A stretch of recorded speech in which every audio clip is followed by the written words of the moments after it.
Gentle introduction to the topic.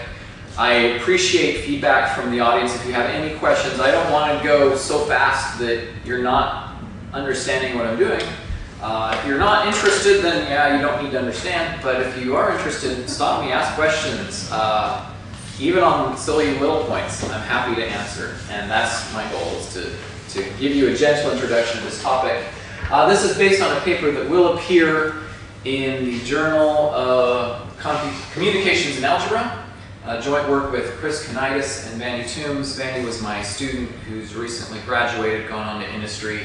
And I believe Chris has also left academia and gone on to industry, but I'm still in academia. All right, here we go. So section 1, let's talk about some generalizations of the notion of a Euclidean domain. Let's start with Euclid's problem, which was given two integers n and d, find their GCD. That's the goal. How do you do it?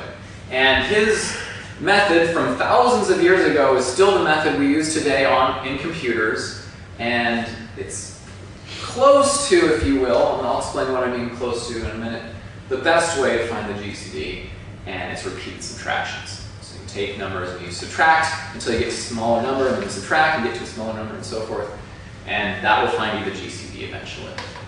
I'll give you one quick example because is that polynomial time? I think it's faster than polynomial time. I can't remember off the top of my head. I think it's log time. It's incredibly fast. And in fact, I used that fact in another project I did to search for tons of GCDs because it's just put in a number as the decimal expansion. I think that's essentially right. The slowest. Well, let me give you this example. The slowest examples are when you have numbers that come from the Fibonacci sequence. Oh, they're the slowest? They're the slowest. And so, something to do with that. So if we take 13 and 8, you all know the process. How many 8s can we pull off? Just one. How many? Then we leave remainder 5. How many 5s can we pull off? Just one, remainder 3. How many 3s can we pull off of the 5? 1 with remainder 2. How many 2s can we pull off? 1. And then finally, we can pull off the remaining 1s and leave the remainder of 0. And our GCD is this last non-zero remainder. And that's his process of finding GCDs. And that's as quick as you can go, almost. Get to there. So keep this example in mind as I go forward. So now let's jump into the algebra side, which is we have this notion of GCD. How do we define it algebraically? And the first definition that you get for a GCD is kind of really gross. It's horrible, if you will. First, we have to understand what the word greatest means here. It doesn't mean greatest in absolute value, actually. It means, if you think about it, it means the greatest on the order of the ideals. And so, in reverse order. Inclusion, ordered by inclusion? Yeah, ordered by inclusion, exactly right. And so in some sense, 0 sits at the top if you flip the ideals around. 0 is the biggest, so it doesn't have norm 0, it has norm infinity. And 1 is now at the bottom. And you flip the ideal structure around and then you order things by that divisibility relationship. And then we go ahead and define a GCD domain then to be a domain with the extra condition that for any two principal ideals, what would a GCD be? It's something that divides them both, so it generates an ideal above them, and anything else that generates an ideal above them has to be divided into that. So it's a minimal principal ideal above those two, if there is such a thing. And that's what we mean by a GCD. And isn't that awful? So pictorially, you have some ideal generated by A, some ideal generated by B. You have the ideal generated by both of them. And above that, you hope that there's some principal ideal that contains all other principal ideals. And that's your GCD. And this GCD is kind of weird. One of the problems is that this GCD is not in the ideal generated by A and B, so it's not even a linear combination of the two. There's no method to find it. So I give you a random ring and I say, is this a GCD domain? Who knows? Who cares? It's weird. And it's also somewhat of an ad hoc condition. This is the definition of GCD just because of what's the greatest divisor. There it is. But it's a definition, and we can go from there and try and get domain means integral domain. integral. Yeah. So I'm a non-commutative ring theorist at heart, and so when we say domain, we mean a possibly non-commutative ring where you have the usual condition with no zero divisors. So I say domain. In this talk, everything's commutative, so I mean an integral domain. Yeah. Okay, so here's a better definition that gets closer to what we want a GCD to be, and that's a Bézout domain. The Bézout domain is, again, an integral domain with the condition that this is principal, this ideal generated by the two elements. And so now what we have is that it is a GCD domain because all the other principal ideals above this are over that unique minimal principal. And the GCD will be a linear combination, if you will, of A and B, but there are still some problems. Here's a picture of Bézout. Pretty good looking guy. All right, so problems. Is this equivalent definition? It's Say another that. definition, right? It's a new definition. A new definition. not Yeah. So a equivalent. GCD domain was just above here. There's a minimal principal. Bézout is the stronger condition that this is that minimal principal. It's a better new definition. It's a better new definition of what we really are after when we Oh, I see. we want a ring that has nice properties on GCDs. Bézout is much nicer than just an arbitrary GCD domain. Yeah, great question. But it's not quite a PID. It is not a PID. Okay. Well, Yeah, we'll get to that. It's not a PID. Yeah, not every ideal is principal, just two generated. And by the way, if two generated things are principal, how about finitely generated? Sure. Sure. Yeah, you just inductively take two of the generators and find a principal, and then take the third with it and find. So finitely generated things are principal in a Bézout domain, but not arbitrary things. Perfect question. Thank you. All right. So problems with this: there's still no method to actually find a GCD. We know it exists right here. We know what the ideal is, but we don't know what that generator of this ideal is. At least there's no algorithm. There's no back and forth procedure. So even though we know the GCD is a linear combination, we can't necessarily get it by repeated subtractions. However, this condition is much more natural. Assuming finitely generated ideals of principal seems, algebraically speaking, to be a quite nice condition. And by naturality, here are some natural examples. If you take the full ring of algebraic integers, so you guys are familiar with some of the algebraic integers, and at each finite extension of Q, what the algebraic integers look like, take their union. That ring is not a PID, it's not nice in many senses, but it is nice in the sense of being a Bézout domain. Any finitely generated ideal is principal. Can you remind me what it means to be an algebraic integer? It means that you satisfy a monic polynomial over the integers. With what coefficients? Just integer coefficients, with one as the leading coefficient. Yeah. So you don't like the idea of saying that polynomials and you don't like saying that in unique factorization domains you can also have GCDs somehow. We are going to talk about unique factorization domains. These are still not unique factorization domains either. But these are kind of one-dimensional, whereas you could have like six, presumably they behave more or less one-dimensionally. Okay, so that's a great question. Let me focus on this ring for just a minute and show you some property that it has. So the square root of 2 is an algebraic integer. Satisfies the monic polynomial x squared minus 2. It also is not irreducible. It factors. It factors, for instance, as the fourth root of 2 times the fourth root of 2. And each of these factors as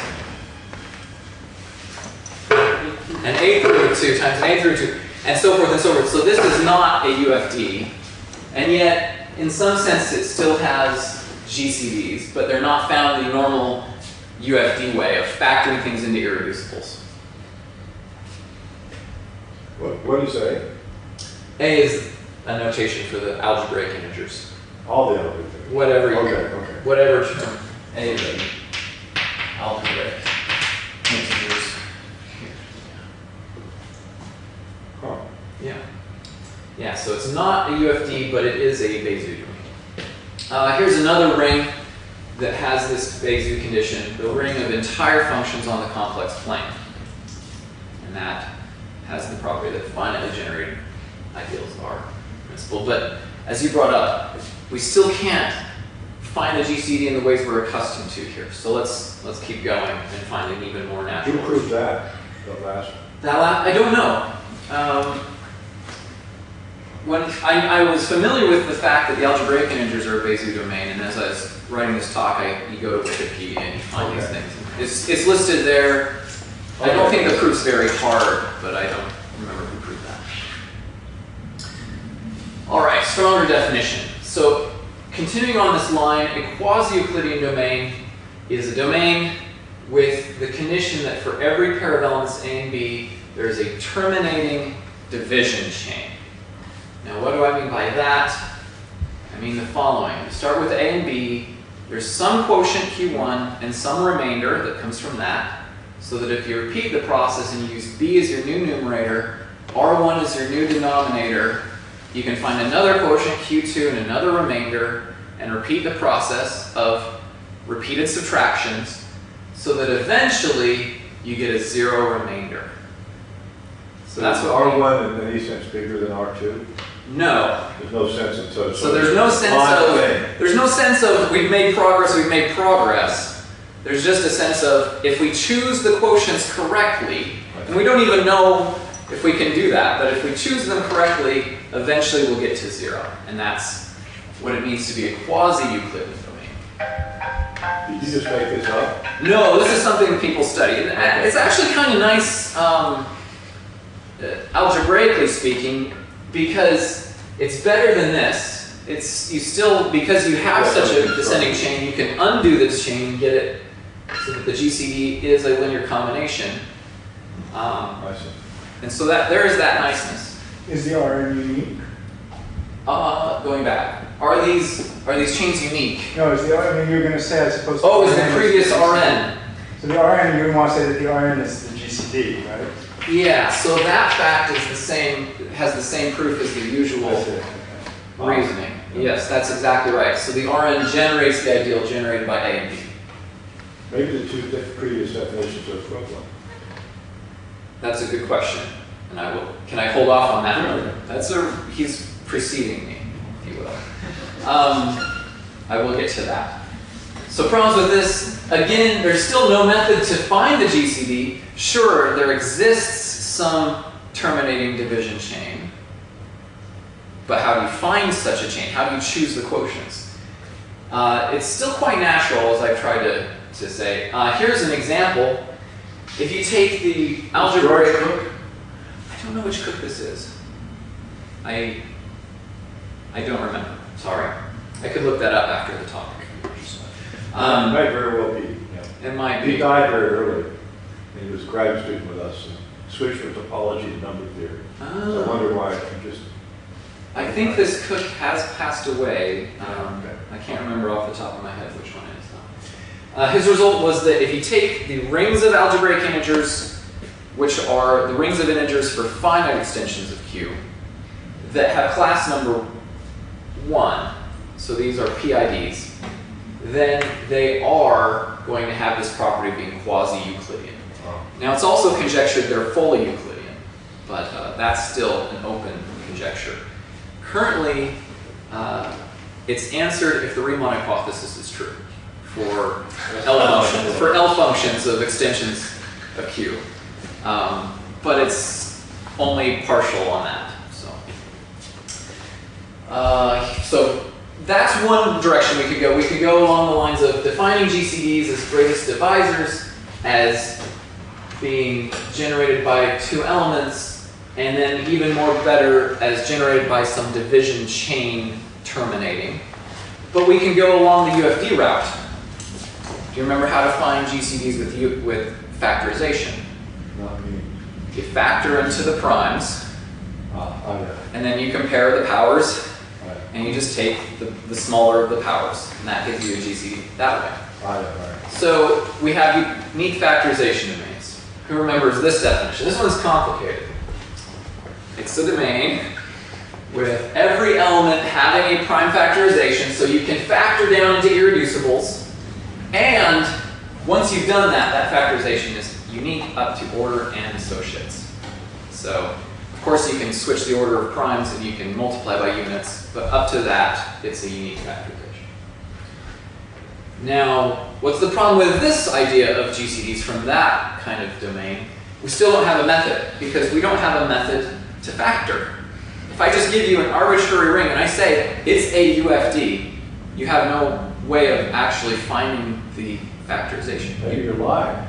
Yeah, maybe I am. So unless you have a factoring algorithm, it's not going to work. Now, if you do have a factoring algorithm, it's incredibly slow. This is much, much worse than Euclid's idea. So this is actually also the wrong way to go if you are interested in having an algorithm. It's hard if I give you a ring and I don't know if it's a Euclidean, if I don't know if it's a unique factorization domain or not, it's hard to verify. It's a tricky thing to show algebraically. However, it is equivalent to having this condition of being a GCD domain plus the ascending chain condition, the Noetherian condition, on principal ideals. So there's that relationship between UFD. You're saying that being UFD is equivalent to that? Yeah, is having this weird existence of GCDs and... You mean the AB thing? Yeah, so that every finite... What about polynomials in two variables over Q? So polynomials in two variables over Q. If you take a chain of principles, it will stabilize. In fact, this one's Noetherian, right? Yeah. No. Yeah, sure. And it has unique factorization. So this is a GCD with ACCP and is a UFD. I see. So if I took three variables, so you're saying that I see. So if I took like x and y, the principal ideal would be 1. Yep. Their GCD would be 1. So what are you thinking? Say it again? No. You had some picture that made you doubt. Well, it looked to me, I was wrong, I guess. It looked to me like his examples were, Q of x, y is like polynomials in the plane, so that's like a two-dimensional thing. Oh. It looked to me like his examples were kind of one-dimensional, but he's now convinced me that I'm wrong, that it's a two-dimensional thing. It's kind of weird, because being a UFD is not say that you are Noetherian. Yeah. Do you mind what is ACCP? So ACCP is kind of the Noetherian condition that if you look at a chain of ideals, you can't go on forever if each ideal is principal. So that's the P part, principal. So the ascending chain condition for principles. Yeah. And that means UFD then, is that what you said? Those two things are equivalent to being a UFD. Yeah. And the GCD is this AB definition. It's the minimal Oh, the first one. It's the smallest principal ideal above this, if it First exists. definition. Yeah, the first definition. So again, UFDs don't have to be Bezout. So this does not have to equal this for a UFD, which is his example. If you take the ideal generated by x and y in this ring, there is a GCD, it's 1. It's not in there. It's horrible, right? That's the wrong definition, but it's right. Yeah, these are great. It's good for something. Why is it the wrong definition? It's the wrong definition from Euclid's point of view. maybe from my point of view of GCDs should be nice, and they should. I'm a Bezout guy, right? I need that condition, and that's where I really like this last one, which is that if you do have a UFD and you do have the Bezout, so you have these two different ways of looking at the GCD, you have a PID. But so your thing is more or less, I mean, they're not Noetherian, I agree, but it's kind of one-dimensional. Yeah. Is it okay? Yeah. All right. So final definition question mark. A Euclidean domain is a domain R equipped with a function. So this is going back to your earlier comment about measuring progress as you're taking your terminating division chain. So phi is supposed to be this function that takes in non-zero elements of your ring and spits out a size, if you will. And with the property that for every pair, n and d, so I'm thinking numerator, denominator, both non-zero, either the denominator divides the numerator, or what? Or you can take a subtraction, a multiple of d from n, and the size of it's gone down, so you made progress. That's the idea of a Euclidean domain, and this is the definition pretty much standard nowadays. Historically, there have been a few different definitions, but this is the one we've settled on as the most natural and the one most people use. Some people do allow 0 in the definition of phi. Similarly, some people allow the 0 in the definition of degree. Other people say the degree of the 0 polynomial is not defined. All these things come up. We're going to follow this model here where the degree of 0 is undefined, if you will. Suppose we define phi of 0 to be 0. You could. Then, and then suppose you just had the second Then line. you just add d is 0 or... Right? No, suppose you just had the second line. Didn't Oh, the second line? You could always find some way to reduce phi. Just that by itself. And then the first line would What just be if with d phi is of already 0? Huh? What if d is already 0? If d is already 0 and phi of d is 0, then this can't be smaller. There's nothing smaller than 0 in the natural numbers. Oh, you were thinking the natural numbers is starting at 1 maybe. No, I just wanted to have phi of 0 to be small. So if you get to 0, So what if d is already 0? What if phi of d is already 0? Yeah. Yeah, that's the problem. So you do have to, either way you go, you have to have some exceptions. Okay. Yep. All right, problems with this. Well, it turns out, just as with all the other definitions, there's still no method to this.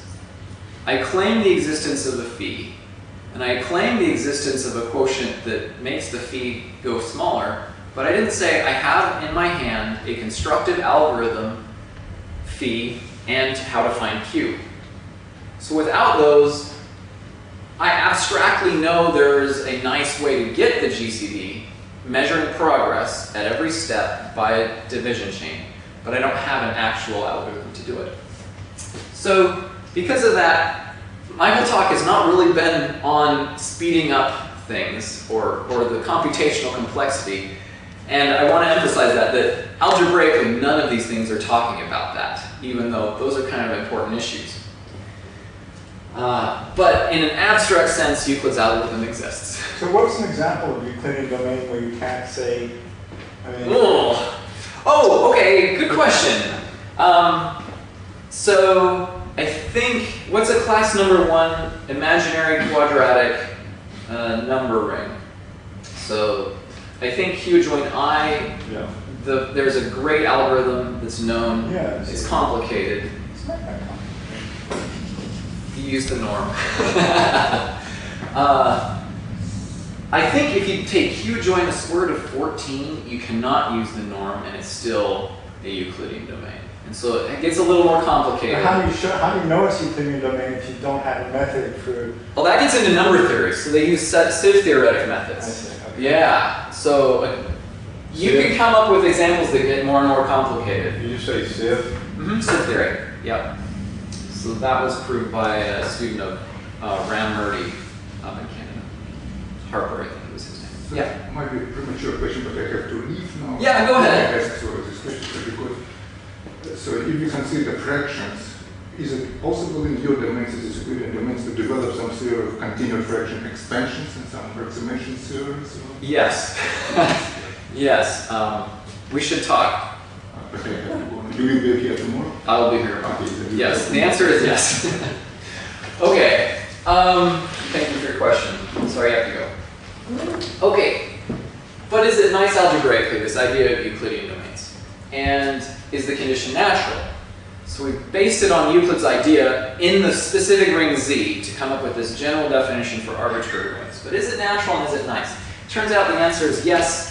And Motzkin studied this back in, I think it was the 50s or 60s. And he came up with a really natural way of thinking about Euclidean domains. We'll go into that. So here's the picture of what we have so far. GCD domains are these very abstract rings where you have GCDs for every pair. Bezout are where you can find it as a linear combination. You have Ds where you can find it as during prime factorizations. Their intersection are these PIDs. You have the quasi-Euclidean where you have some terminating division chain, and Euclidean where you have not only a terminating division chain, but one where every step makes progress under a specified function. That's the feed. That's the feed. And that's an the example of the feed. That's sort of not some obvious thing. Not some obvious one like on Z where we take phi to be the normal absolute value. Do you mind if I hold off on that as well? Because we're going to have another example in this ring in just a minute. And it's not obvious. In that ring right there. Yeah, it's a good ring. Okay, so let's talk about the normal, the phi. Go ahead and I'll read this to you because it's kind of hard to read. Calvin is sitting at the dinner table eating his dinner and he burps. And his mother says, "Good heavens, Calvin, what do we say after that? Must be a barge coming through." "What do you say? That sure tasted better going down than coming up." 3 strikes in your history, kiddo. Excuse me. So, I'm not talking about these kinds of norms. This is a Societal norm. Yeah. Parenting in a model. Yeah. That's right. But the moral is that some norms are better than others. Okay.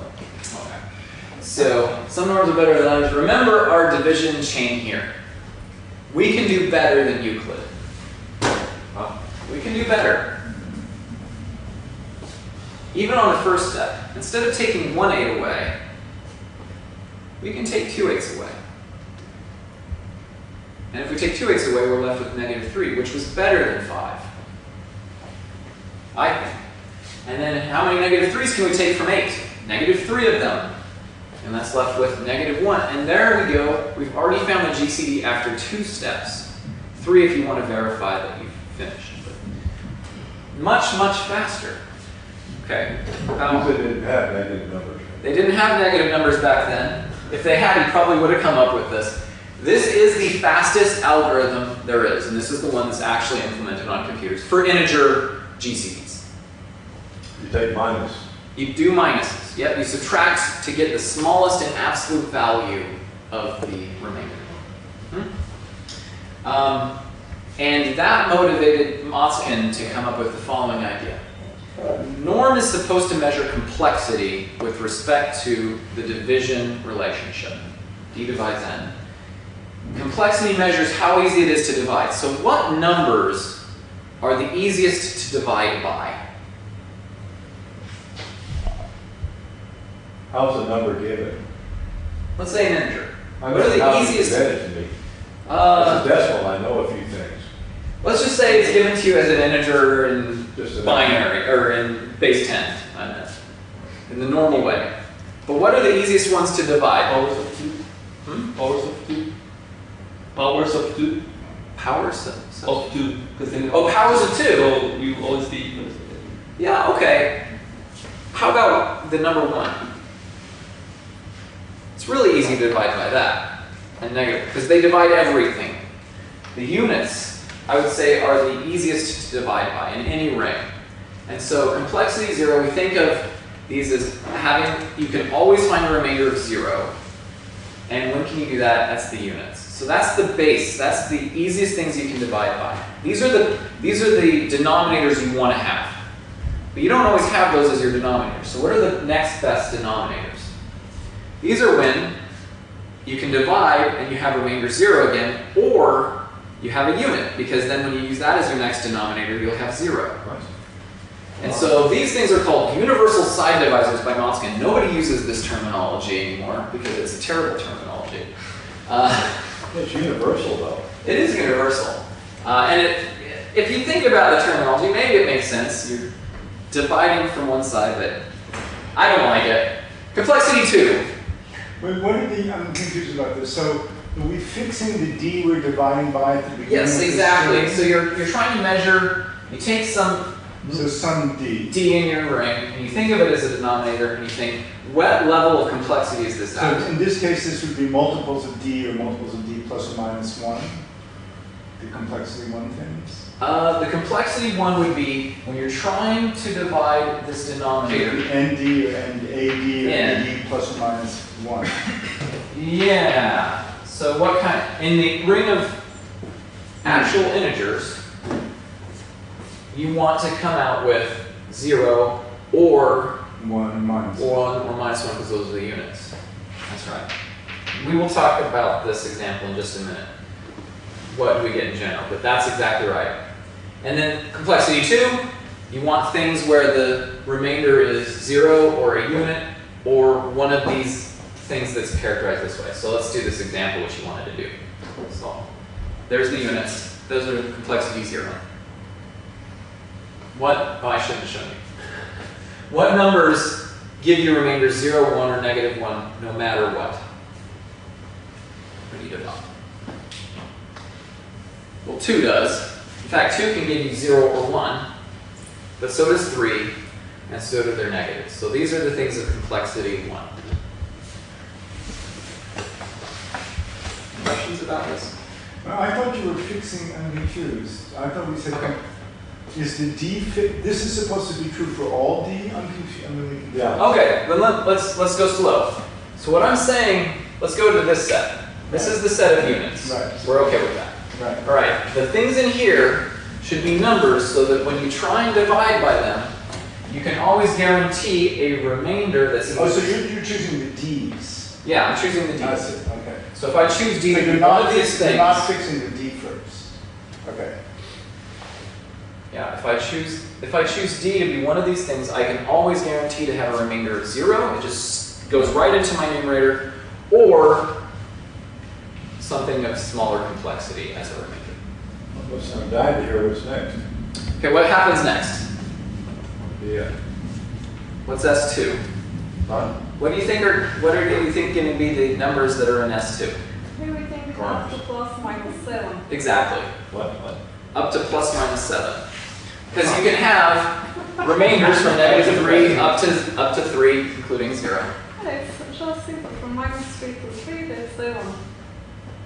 Well, that's obvious to you, but not to me. And in general, this pattern continues. The pattern is 2 to the n minus 1. What we get is that the complexity of a number is the floor of the log base 2 of the absolute value of x. That measures the complexity. That's the minimal complexity for a number. Of course, any number has higher and higher, all the higher complexities as well. Here's another example. Let's take a field. Can't you use this to prove something about not being able to factor numbers and polynomial that famous problem? I don't know. I don't know that. If you take a field, what's S0 going to be? Nothing. Almost one of those two answers. Yeah, go Plus ahead. minus 1, right? Not, well, if your field is Q, is it just plus or minus 1? Are those the units? No, everything's a unit. Is everything a unit? Except 0. Except 0. So everything but 0 is a unit. And then you go to the next complexity and you get 0. So, and at that point, you can't get anything more, so S2 is F. And the things of complexity have stabilized at the first. Well, I guess you call this maybe the 1 stage or the second stage, but it's S1. It's a complexity 1. And so for the non-zero elements, the complexity is simply 0. And for 0, the complexity is 1. In the case of the integers, does 0 have a complexity? In the case of the integers, does 0 ever show up in these sets?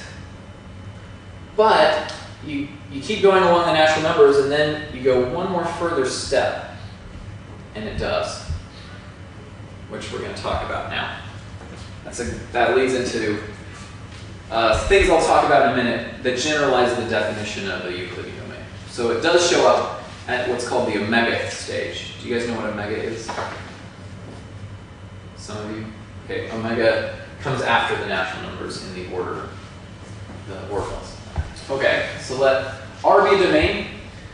Cursively, let me check how much time. Oh, good.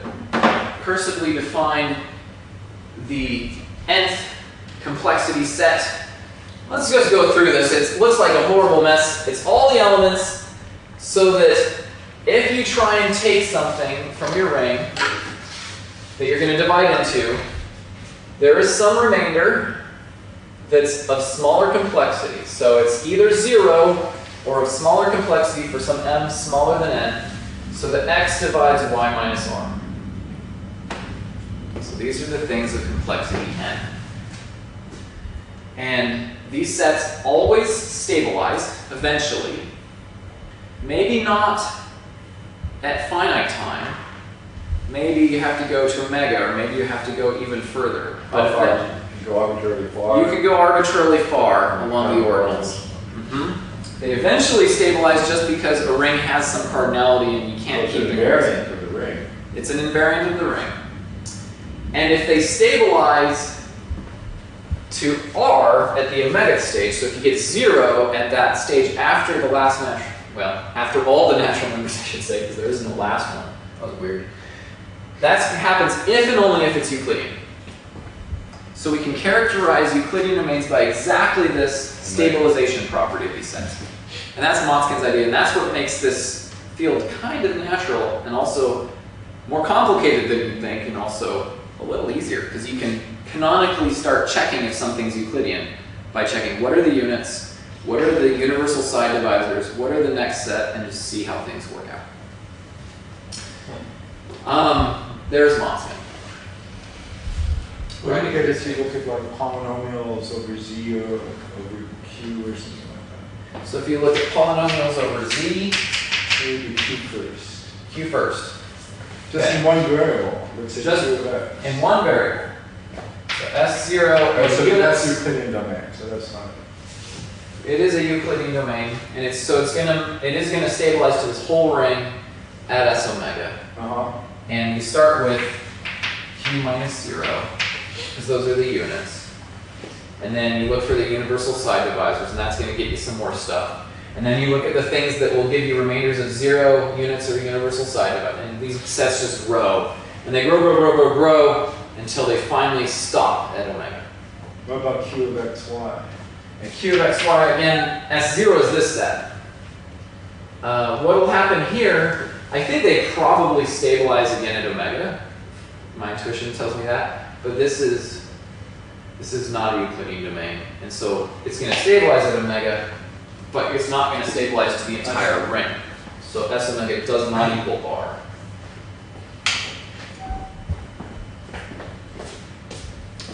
Good question.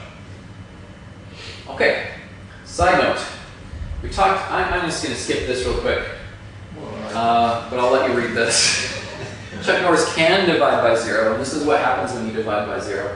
Actually, maybe I will tell you the story. When I was growing up in my grandparents, Sinkhole or something? it's a dam. Oh, So when I was growing up, there are these dams where they can lower this giant circle up and down and let the water down out the dam. And we called it the glory hole.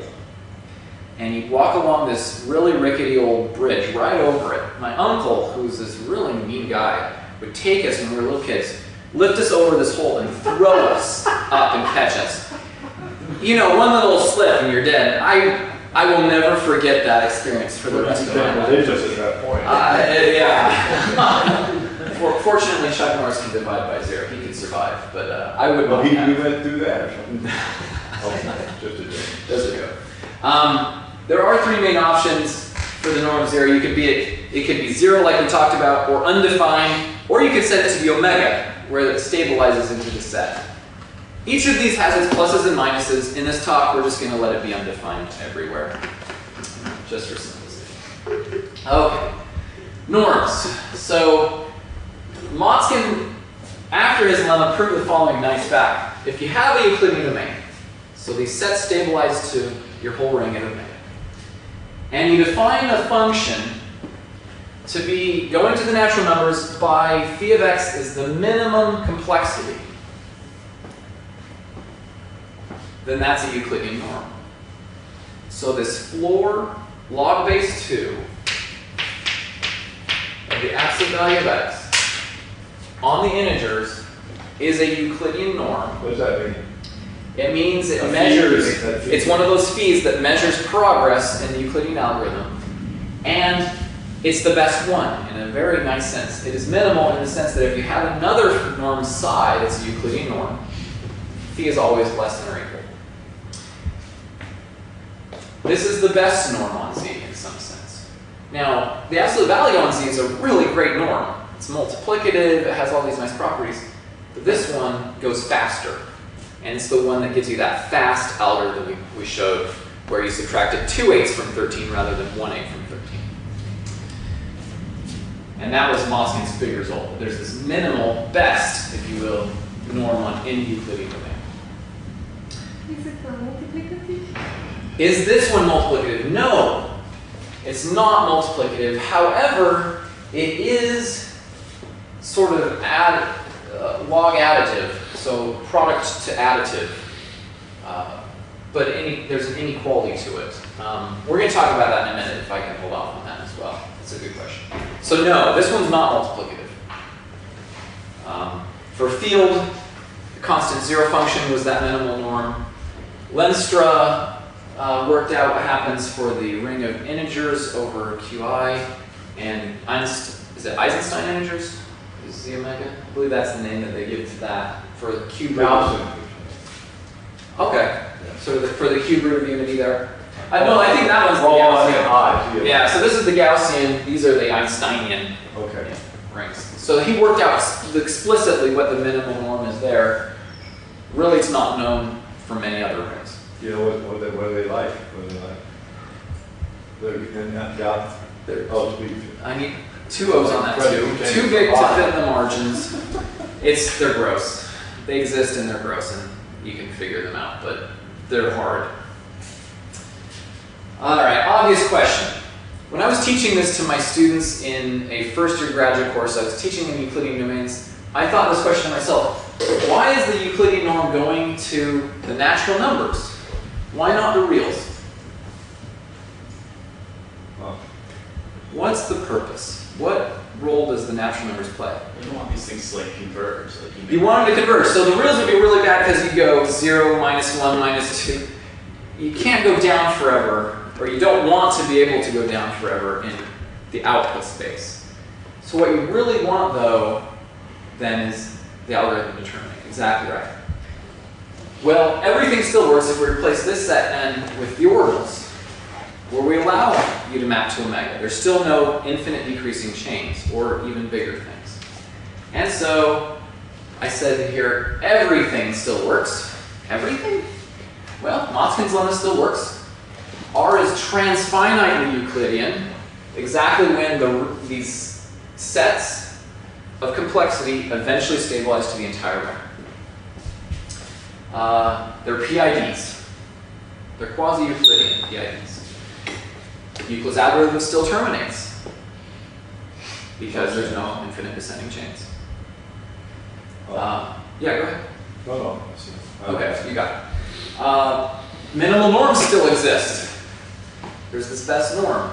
Lenstra, the minimal norms are super additive. It turns out that this fact about Z holds for these transfinite Euclidean domains in a similar sense, so that just like this norm turns a multiplication into sort of an additive, I think the inequality goes this way, yeah, into the sum of the two pieces. Similarly, the minimal norms for these transfinitely Euclidean domains have this super additive property, so it's bigger than their addition.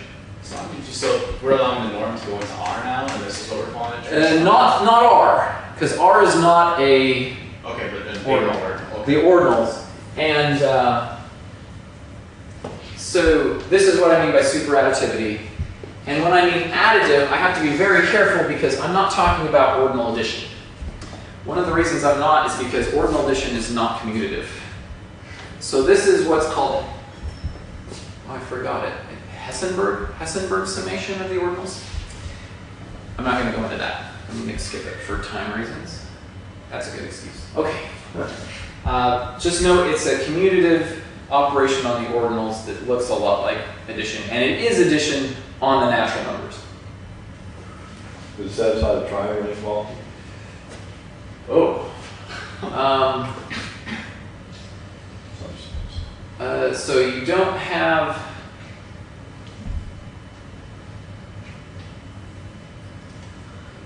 Well, I'm not sure about that. Yeah, I'd have to think about what that even means, but yeah. Okay.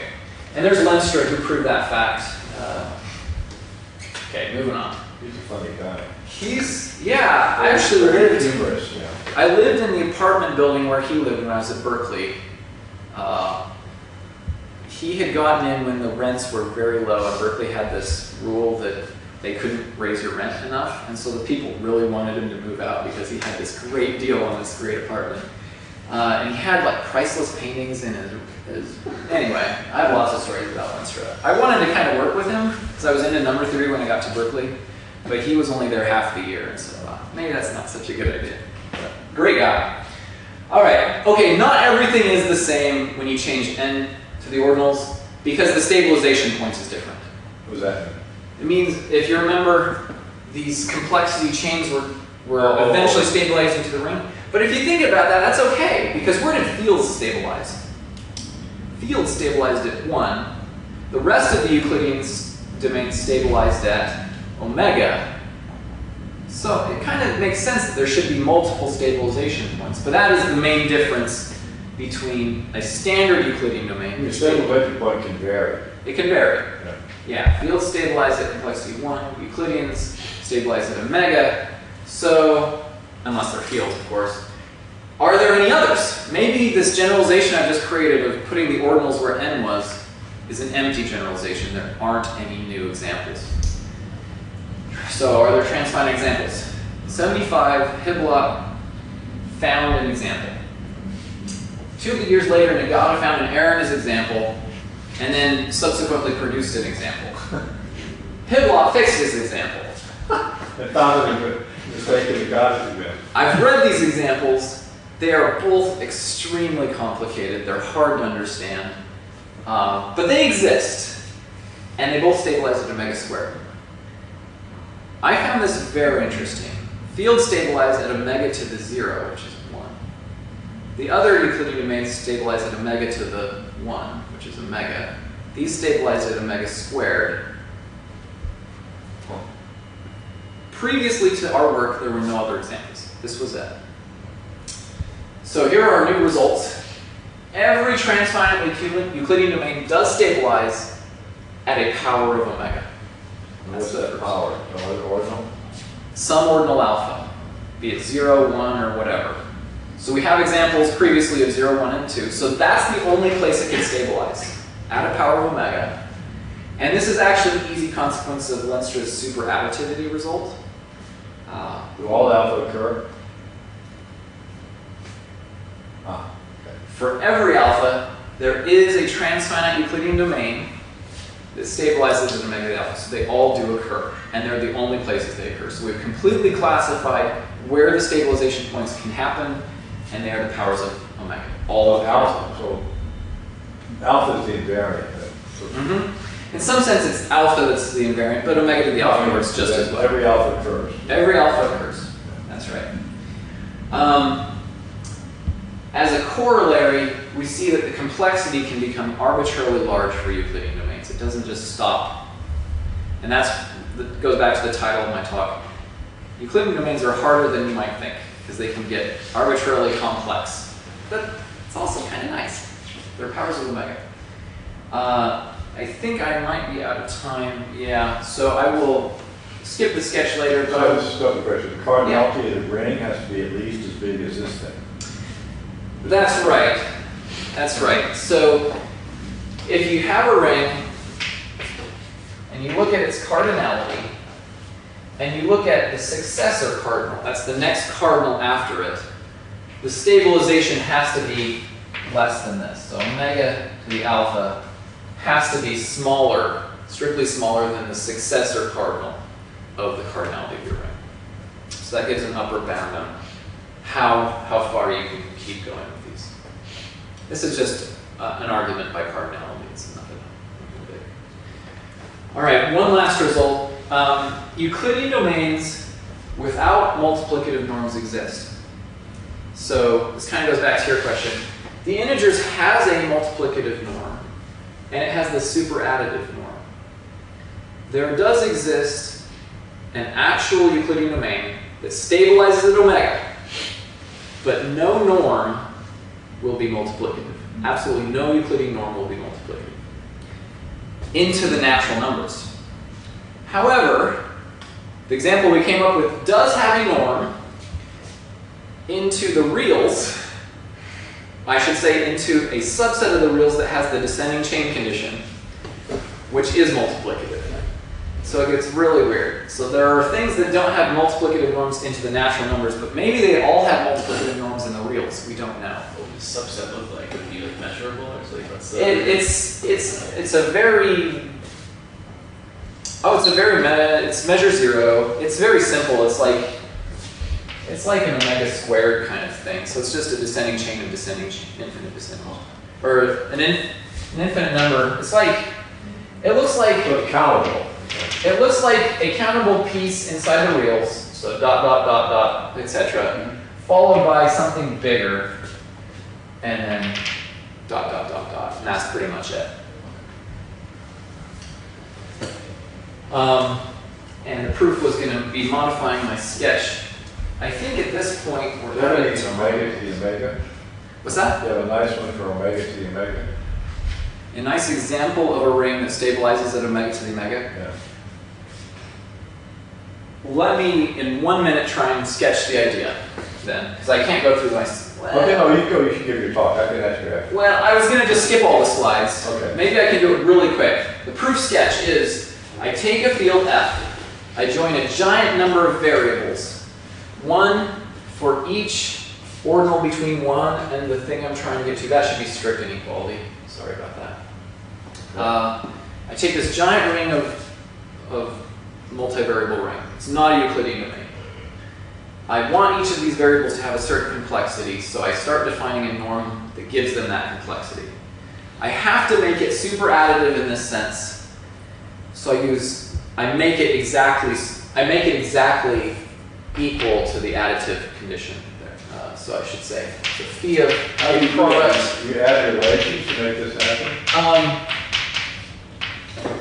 So I define phi on irreducibles, and then on products. Since this is a UFD, it's a polynomial ring, so it is a UFD. I can factor things, and then I just define it on primes to have certain complexities, and then I just. Wait, what is F?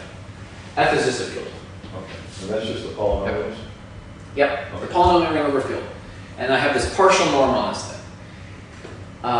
I really don't have time to go through this, I think, at this point. When do I need to end? A couple more minutes if you like. A couple more minutes? Okay. Let me just hand wave. What you then do is you don't have quotients, so you throw in new variables to act as your quotients. You extend your norm, and you repeat the process countably many times. What this does is create a gigantic polynomial ring, which is still not a UFD. Then you remember the fact that things of norm or of complexity 0 have to be units. So you take all the things that your norm forces to have complexity 0, and you invert them all. You localize them. That is then turns out to be a UFD. This norm we created turns out to be a Euclidean norm, and this constructs the example. So it's this horrible, horrible ring in tons of variables. It's localized. Localized at the very end. That said, there is an explicit way to do the Euclidean algorithm. So this ring does have an explicit algorithm to find the GCDs. And so I'll skip all that stuff. Open problems. I still don't know if there's a Euclidean domain without a multiplicative norm into a well-ordered subset of the reals. And I also don't know how this transfinite condition applies to the rings of integers that are PIDs. I think just like they're quasi-Euclidean, they should be transfinitely Euclidean without assuming the Riemann hypothesis. And that's it. Thank you.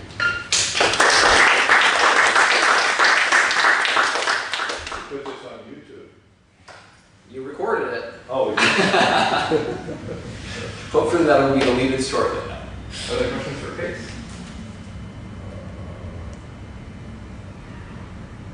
thank you for your participation. This was great. You guys asked tons of questions. You're thinking, what is there in nonsense that we're both there?